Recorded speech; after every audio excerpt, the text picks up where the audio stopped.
Messi, encara Messi, encara Messi, encara Messi, encara Messi, encara Messi, encara Messi, encara Messi, gol, gol, gol, gol, gol, gol, gol, gol, gol, gol, gol, gol, gol, gol, gol, gol, gol, gol. Football सुनने में तो बस एक game लगता है ना?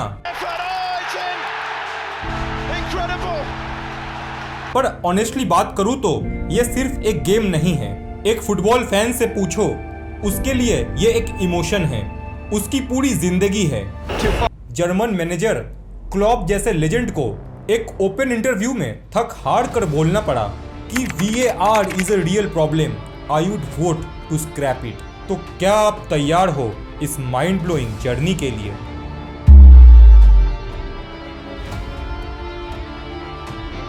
I would vote against it because these people are not able to use it properly. I don't think that VAR is the problem, but the way we use it is the problem. Egypt has filed an official protest alleging several key decisions went against them and influenced the outcome of the match. The Egyptian Football Association says the officiating, the officials violated FIFA's principle of fair play and is demanding a review of contentious calls. FIFA is now again facing questions over the standard of officiating, disciplinary decisions, and the use of VAR.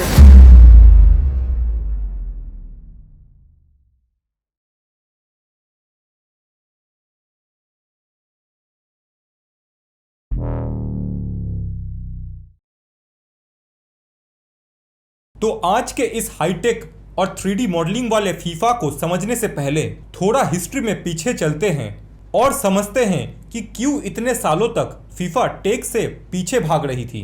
एक time था जब sports like cricket, rugby और tennis high tech और video replace को खुले दिल से अपना रहे थे, पर फीफा के ज़्यादातर प्रेसिडेंट ने इन सब को स्ट्रिक्टली ब्लॉक कर रखा था। और इस ब्लॉक के पीछे सबसे बड़ा दिमाग था फीफा के 8th प्रेसिडेंट सेप ब्लैटर का। My opinion, it will destroy the play.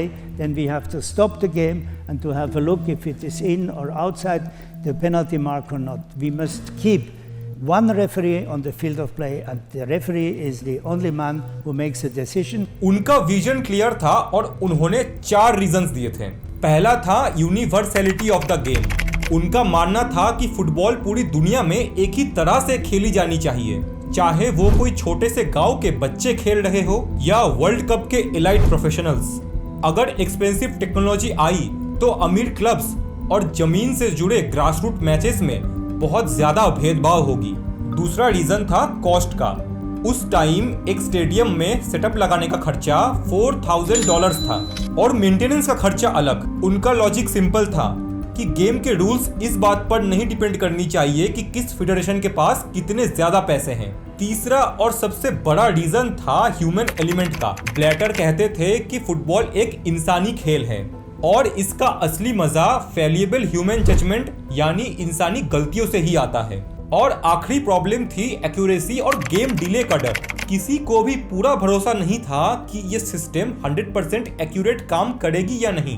Bar bar game को रोकने से गेम का नेचुरल फ्लो टूट सकता है। यहाँ तक कि जब अर्ली चिप इन बॉल के कॉन्सेप्ट्स टेस्ट हुए तो प्लेयर्स ने कंप्लेन भी की कि बॉल का फील बिल्कुल अलग है और उसे कंट्रोल करना भी ज्यादा मुश्किल फील हो रहा है। पर फिर फुटबॉल की हिस्ट्री में एक ऐसा बड़ा बवाल हुआ जिसने फीफा और सेप ब्लैटर को झुकने पर मजबूर कर दिया।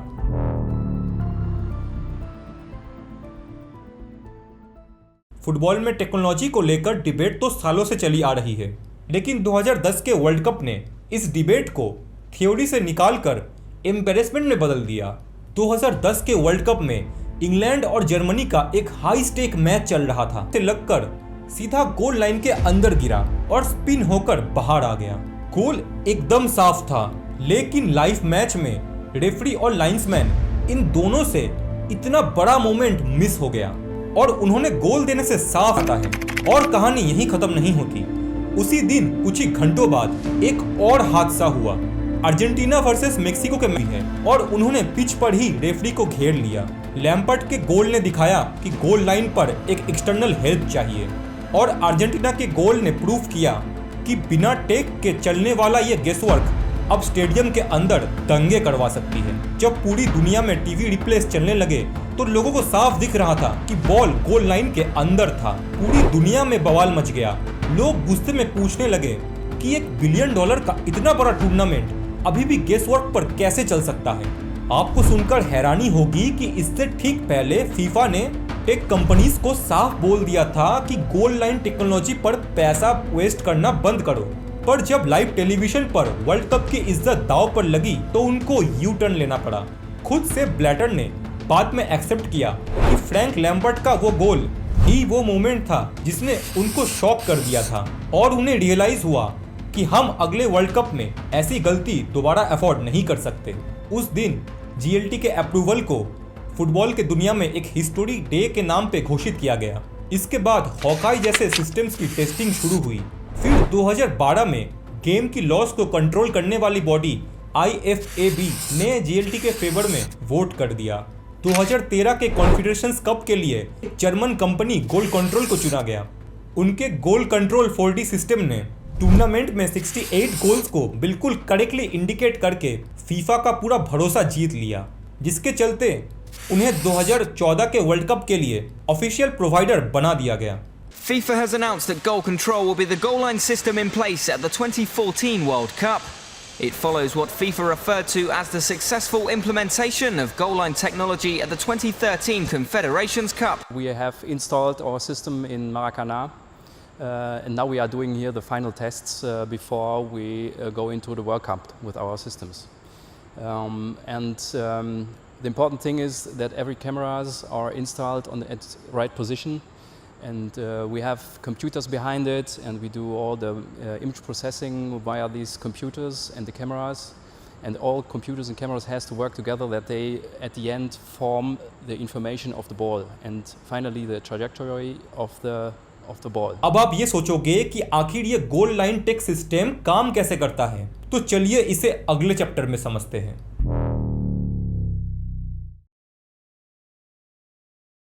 इस पूरे सिस्टम को समझना बहुत ही आसान है।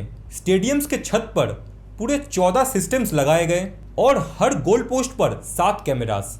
ये कैमरास लगभग 500 फ्रेम्स पर सेकंड कैप्चर करते हैं। जैसे ही बॉल गोल लाइन के पास पहुंचती है, ये कैमरास बाकी सारे प्लेयर्स को स्क्रीन से हटाकर सिर्फ और सिर्फ बॉल पर फोकस करते हैं। पीछे एक पावरफुल कंप्यूटर सारे कैमरा एंगल्स को आपस में मिलाकर 1-1 मिलीमीटर तक बॉल के सारे पोजीशंस को ट्रैक कर लेते हैं, और अगर बॉल ने गोल लाइन को क्रॉस कर दिया तो रेफरी का वॉच वाइब्रेट करता है और स्क्रीन पर फ्लैश होता है गोल। इसकी सबसे बड़ी एडवांटेज ये थी कि मैच में कोई पॉज नहीं आता, जिससे सेप ब्लैटर की सारी कंडीशंस पूरी हो गई। टेक्नोलॉजी इंस्टेंट और एक्यूरेट बनी और गेम का फ्लो भी नहीं टूटा और डिसीजंस भी रेफरीज के हाथ में ही रहा। इसका पहला टेस्ट 2014 के वर्ल्ड कप के एक ग्रुप मैच में हुआ, जब फ्रांस के करीम बेंजिमा का शॉट पोस्ट से टकराया और गोल लाइन के आसपास बॉल घूमा। सिचुएशंस इतनी कंफ्यूजिंग थी कि शुरुआती टीवी ग्राफिक्स भी कॉन्ट्राडिक्टरी थे, पर गोल कंट्रोल सिस्टम ने क्लियर किया कि बॉल गोल लाइन के अंदर है और रेफरीज का वॉच वाइब्रेट हुआ और उनका स्क्रीन फ्लैश हुआ और फ्रांस को वो पॉइंट मिल गया। A trademark Karim Benzema darting run and searing strike sent crashing off the post. A despairing lunge from Honduras goalkeeper Noah Valladares. And a historic moment for FIFA World Cup football, with goal line technology used for the first time.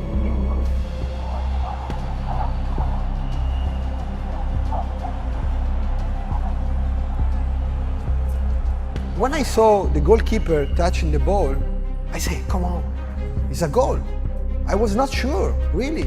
And when I saw the replay, and the replay will show that the ball was completely inside, I said, come on, this is really a big day.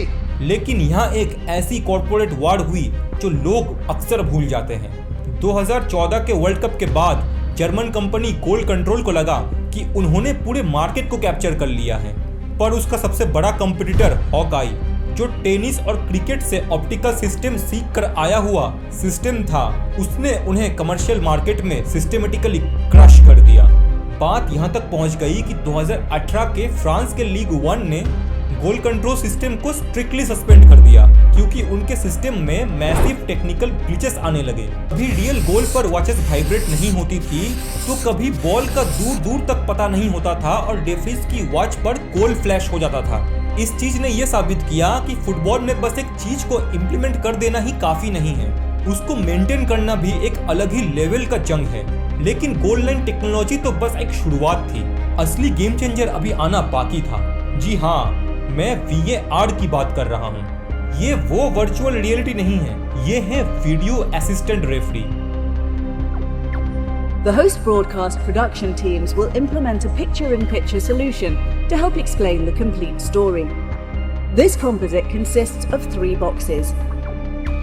The big box remains the main program cut, focusing on replays and live group shots and close-ups of the players involved. The top small box will show the referee at all times, ensuring any signal is not missed. The bottom small box will initially focus on player and coach close-ups, but will revert to the video operation room camera only when the official review signal has been made by the referee. 2018 का Russia world cup पहला tournament बना जहां पूरे matches में VAR का use हुआ और इसके स्टैटिस्टिक्स सच में इंसेन थे। पहले 48 मैचेस में ही 335 इंसिडेंट्स को बैकग्राउंड में रिव्यू किया गया और 14 बार ऑन फील्ड रिव्यूज हुए।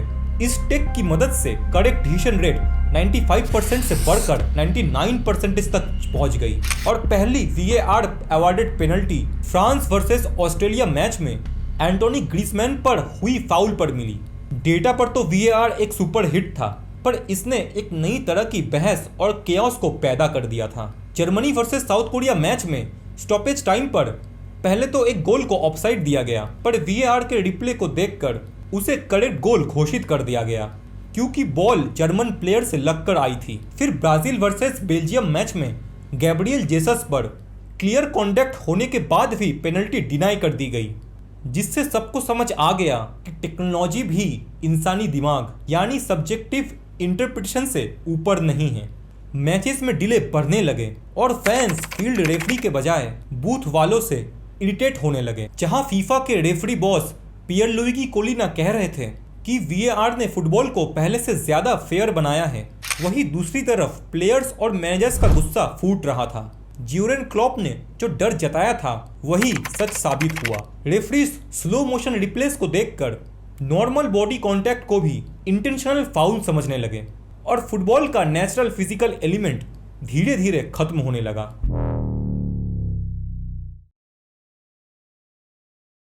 VAR के इसी स्लो प्रिसिशन और कंफ्यूजन को खत्म करने के लिए फीफा ने 2022 कतर वर्ल्ड कप में एक नया टेक्नोलॉजी लेकर आया, सेमी ऑटोमेटेड ऑफसाइड टेक्नोलॉजी यानी SAOT।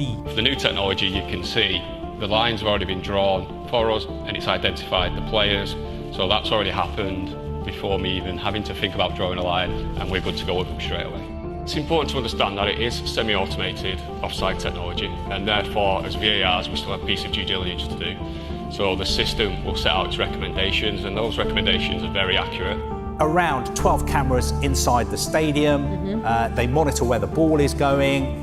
They monitor 27 data points on each player, and very, very quickly they can use an algorithm to work out whether a player is offside or not. इसका technical breakdown काफी insane है। हर stadium के roof के नीचे 12 specialised cameras लगाए गए जो पूरे पिच को कवर करते हैं। ये कैमरास हर प्लेयर के बॉडी के 29 डेटा पॉइंट्स को ट्रैक करते हैं। साथ ही एडिडास की AI ढीला बॉल के अंदर IMU सेंसर फिट किया गया। ये सेंसर बॉल के मूवमेंट के डेटा को हर सेकंड 500 बार भेजता है। स्टेडियम के हाईटेक कैमरास और बॉल के अंदर बैठा स्मार्ट चिप रियल टाइम में डेटा को ट्रैक करते हैं। AI इन दोनों के डेटास को परफेक्टली ब्लेंड करता है और स्क्रीन पर एक full proof 3D offside line तैयार करता है बिना किसी डिले या इंसानी गलती के। जो कॉम्प्लेक्स ऑफसाइड्स पहले लगभग 70 सेकंड्स लेते थे, SAOT उन्हें सिर्फ 20 से 25 सेकंड्स के अंदर ही सॉल्व कर देता है। यहाँ से फुटबॉल एक अजीब से जोन में एंटर करता है। डिसीजन टेक्निकली सही हो सकता है, पर फैंस को फिर भी अनफेयर लग सकता है। पर पेपर पर परफेक्ट लगने वाली ये टेक जब real time high speed match पर उतरी तो इसने फैंस को खुशी से ज्यादा सरदर्द दे दिया। इसके कुछ फेमस हादसे भी हैं, जैसे कि अर्जेंटीना वर्सेस सऊदी अरेबिया के मैच में अर्जेंटीना के 3 गोल्स फर्स्ट हाफ में ऑफसाइड डिक्लेयर कर दिए गए। मार्टिनेज का गोल इसलिए कैंसिल हुआ क्योंकि उनका आर्म या शोल्डर डिफेंडर के कुछ मिलीमीटर्स आगे था। यहाँ तक कि फेमस फुटबॉल एनालिस्ट आर्कियो वार ने भी क्लेम किया कि सिस्टम ने गलत डिफेंडर को रेफरेंस मानकर गलती की है, जिसके चलते अर्जेंटीना की 2-0 की लीड छिन गई। फैंस इतने भड़के हुए थे कि उन्होंने एक मीम ही बना दिया, इवन मेसी पासिंग ए वाटर बोतल वुड बी कॉल्ड ऑफसाइड। एसएओटी ने कंप्यूटर पर तो डिसीजंस को एकदम परफेक्ट बना दिया, पर इसने हमें एक बहुत बड़ा सच सिखाया कि किसी चीज का पेपर पर परफेक्ट होना और फैंस के लिए सच में इंसाफ होना दोनों अलग चीज है। यानी टेक्नोलॉजी ने गलतियों को तो एकदम जीरो कर दी, पर फैंस के दिलों से इस खेल का असली इमोशन ही छीन लिया। मियामी के एक सुपर ब्रेन कमांड सेंटर से पूरे नॉर्थ अमेरिका के 500 से भी ज्यादा वेन्यूज, तीर और मौसम पर लाइव नजर रखा जा रहा था। Lenovo football AI Pro tool लाया गया जिससे data analysts real time simulation run कर सकते हैं। पर जब ये एक्सट्रीम लेवल की इंजीनियरिंग रियल ग्राउंड पर उतरी तो इसने एक ऐसी सिचुएशन खड़ी कर दी जो फुटबॉल हिस्ट्री में पहले कभी नहीं देखी गई थी। एक टीम के सिर्फ एक प्लेयर के बालों की वजह से पूरा मैच हार गया। बात है 2026 के राउंड ऑफ 32 की। पोर्टुगल वर्सेस क्रोएशिया का मैच चल रहा था और पोर्टुगल 2-1 से आगे था। स्टॉपेज टाइम के बिल्कुल आखिरी मोमेंट में क्रोएशिया के एक प्लेयर ने एक शानदार गोल दाग दिया। पूरे स्टेडियम में क्रोएशिया के फैंस झूम उठे। फील्ड रेफरी ने भी गोल डिक्लेयर कर दिया, लेकिन तभी बैकग्राउंड में एडिडास के ट्रियोंडा बॉल की डेटा की चेकिंग शुरू हुई। चेकिंग के दौरान स्क्रीन पर एक हार्टबीट जैसा वेव दिखा जिसने प्रूव किया कि बॉल क्रोएशिया के एक दूसरे प्लेयर से माइक्रो टच होकर दूसरे प्लेयर तक पहुंची थी। अब रूल्स के मुताबिक इस टाइनी कॉन्टैक्ट की वजह से एग्जैक्ट पास का पॉइंट चेंज हो गया और उस नए फ्रैक्शन ऑफ सेकंड में बॉल रिसीव करने वाला प्लेयर ऑफसाइड हो गया। पहले जब रेफरी से गलती होती थी तो लोग उसे एक इंसानी भूल समझकर एक्सेप्ट कर लेते थे, पर अब जब चिप इन बॉल और AI मिलीमीटर लेवल के डिसीजंस दे रही हैं तो एक्सपर्ट्स का मानना है कि टेक्नोलॉजी बैकफायर कर गई है। खेल का नेचुरल फ्लो टूट चुका है और मैच का हर एक बड़ा मोमेंट कंप्यूटर के एक कोड फाइल पर आकर अटक जाता है। तो अगर आपने इस वीडियो को अभी तक देखा होगा तो आपको समझ आ गया होगा कि कैसे फीफा का नो टेक पॉलिसी से ऑल इन टेक में इवोल्यूशन हुआ। तो मैं आपके सामने एक सवाल छोड़कर जाना चाहता हूँ, क्या फीफा का ये हाईटेक फ्यूचर फुटबॉल को एक बेहतर गेम बना रहा है, या हम धीरे धीरे इस खूबसूरत गेम से इसके ह्यूमन इमोशन को ही छीन रहे हैं।